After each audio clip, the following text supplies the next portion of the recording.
చెట్టు నీడ. ఒక గ్రామంలో ఒక ఆసామి ఇంటి ముందు పెద్ద చెట్టు ఉండేది. వేసవి కాలంలో దాని నీడలో చల్లగా ఉండేది. ఆసామి అక్కడికి వచ్చి కూర్చుంటూ ఉండేవాడు. ఒకనాటి మధ్యాహ్నం ఆయన భోజనం చేసి చెట్టు కింద కూర్చోటానికి వచ్చేసరికి అక్కడ ఒక అలగావాడు కూర్చుని ఉన్నాడు. ఇదేమిటి, నిన్నిక్కడ ఎవరు కూర్చొనిచ్చారు? పద పద అని ఆసామి అలగావాన్ని అదిలించాడు. ఎందుకు బాబూ అలా కోప్పడతారు? ఎండ జాస్తిగా ఉంది, నీడలో చల్లగా ఉందని కూర్చున్నాను అన్నాడు అలగావాడు మర్యాదగా. అదేమీ కుదరదు, ఈ చెట్టు నా చెట్టు. నేను దీనికి ఎన్నో ఏళ్లుగా నీళ్లు పోసి పెంచి ఇంత చెట్టు చేశాను. అందుచేత దీని నీడ కూడా నాదే అన్నాడు ఆసామి. అలా చెప్పరే? అయితే ఒక పని చేయండి, ఈ నీడ నాకు అమ్మండి, డబ్బిస్తాను అన్నాడు అలగావాడు. డబ్బు మాట వినేసరికి ఆసామికి ఆశ పుట్టుకొచ్చింది. సరే, అమ్ముతాను, ఏమిస్తావు అన్నాడాయన. బేరం కుదిరింది. 2-3 దారిన పోయే వాళ్ళ సమక్షంలో అలగావాడు ఆసామికి డబ్బిచ్చి చెట్టు నీడను తను కొనేసుకున్నాడు. అది మొదలు అలగావాడు రోజు వచ్చి చెట్టు నీడను కూర్చుంటూ ఉండేవాడు.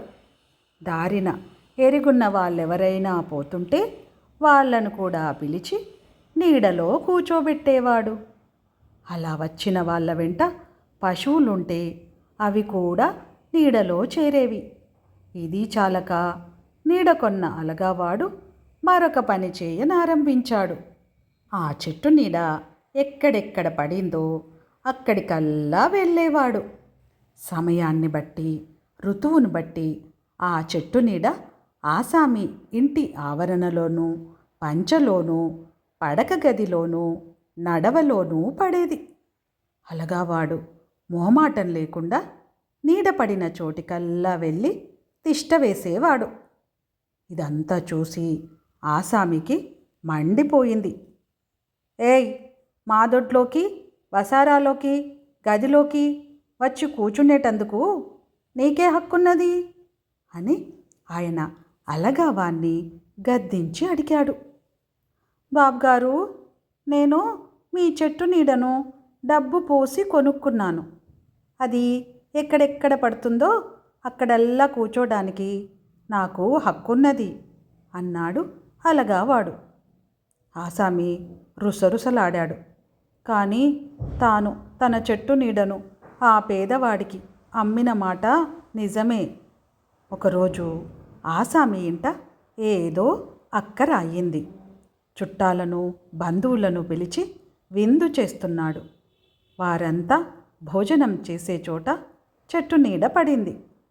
సమయానికి అలగావాడు చక్కా వచ్చి ఆ నీడలో కూర్చున్నాడు. వచ్చిన అతిథులకు ఇదేమీ అర్థం కాలేదు.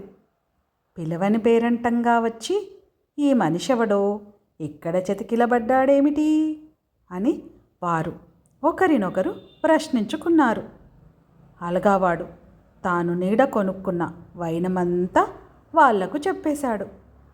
ఈ వింత సంగతి వింటూనే అక్కడ ఉన్న అతిథులంతా గొల్లున నవ్వారు. ఆసామికి నలుగురిలోనూ తల తీసేసినట్లయింది.